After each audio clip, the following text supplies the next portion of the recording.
Cette exposition, donc, elle va durer une semaine et vous allez pouvoir voir différentes techniques, différents styles aussi, de sculpture, de modelage, pour certaines de poterie.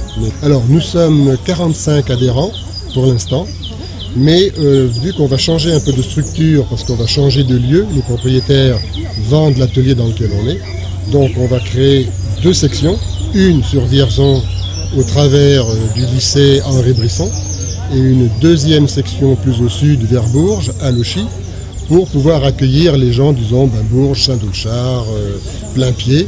Alors pourquoi avoir choisi le château de Varry pour faire cette exposition? Alors, cette exposition, on l'a fait ici, parce que ce château de Varry, c'est quand même un lieu assez connu, important. On n'était jamais venu et c'était important pour nous que l'on puisse faire une exposition dans ce lieu. Pourquoi Terre de Rêve alors? Alors, Terre des Rêves, c'est parce qu'effectivement, c'est pour illustrer un peu les différentes techniques que l'on utilise et que les gens ont en eux, et de façon à pouvoir faire rêver un petit peu tous les gens par rapport à ce que nous faisons.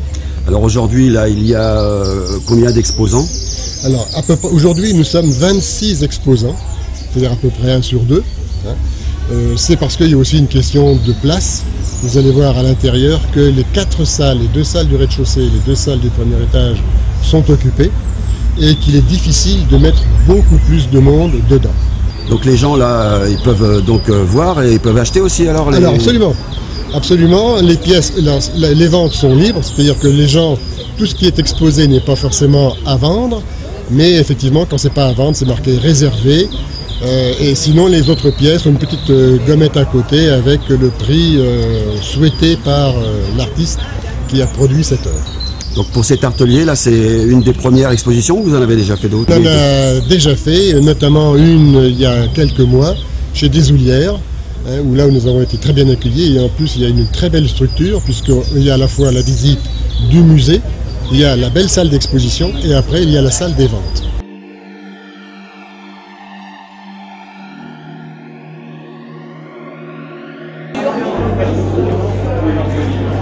Moi je fais du raku. Le raku c'est une technique japonaise qui consiste à sortir les pièces en fusion à 900 degrés. Ensuite ça fait fondiller les mailles parce que ça crée un choc thermique et ensuite on les plonge dans de la sciure ou dans des copeaux. Ça va générer du carbone et le carbone va se fixer sur les parties qui ne sont pas protégées par les mailles et dans les fissures. Ce qui fait que ça noircit la pièce. Ensuite, on joue avec ça pour avoir des noirs plus ou moins intenses.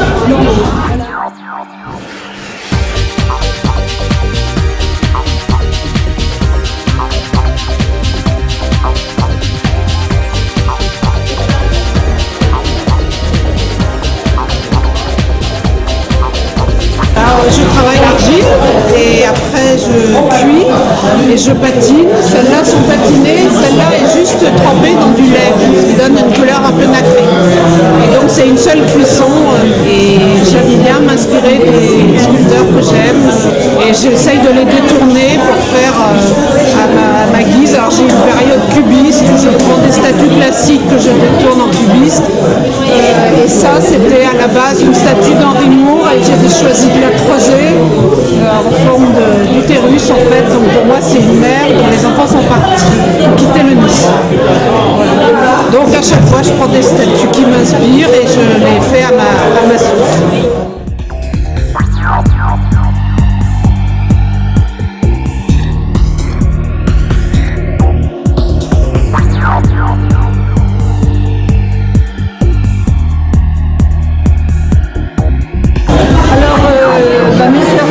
J'adore travailler la pierre, comme l'albâtre blanche que vous avez là, mais pour arriver à travailler ce genre de matière, il faut d'abord passer par la terre pour les dimensions, pour les volumes. Vous avez mis combien de temps pour faire cette sculpture? Là je l'ai faite en 2 fois, parce que la pierre on peut la travailler que l'été, donc j'ai mis on va dire 4 mois.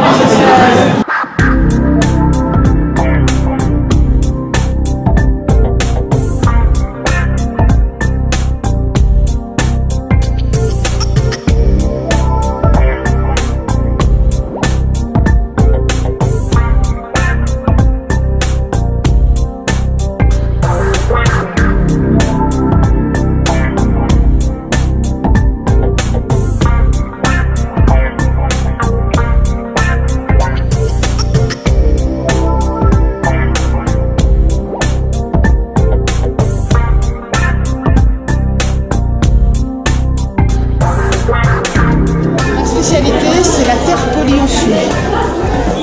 Donc, par exemple, donc ce sont des terres polies à l'agate pendant 12 heures, voire plus. Effectivement, après, elles sont biscuitées et je les enfume dans la sûre. Et effectivement, par exemple, par rapport à ces 2 pièces ici qui sont enfumées, là j'utilise le crin de cheval pour donner des petites impressions de gris et de noir. Il y a des impressions avec du crin de cheval sur la terre quand elle est chaude. Et la différence entre la pièce haute et la pièce plus basse, la pièce haute elle est cirée avec de la cire incolore. Cette femme avec son enfant aussi patiné à la cire blanche. Une boucle fait au four à bois. Et une famille de 3 personnes également patinée à la gobelac avec des pigments.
rencontrer les artistes, discuter de leur technique qu'ils célèbrent. Donc je vais vous souhaiter votre deux. Merci.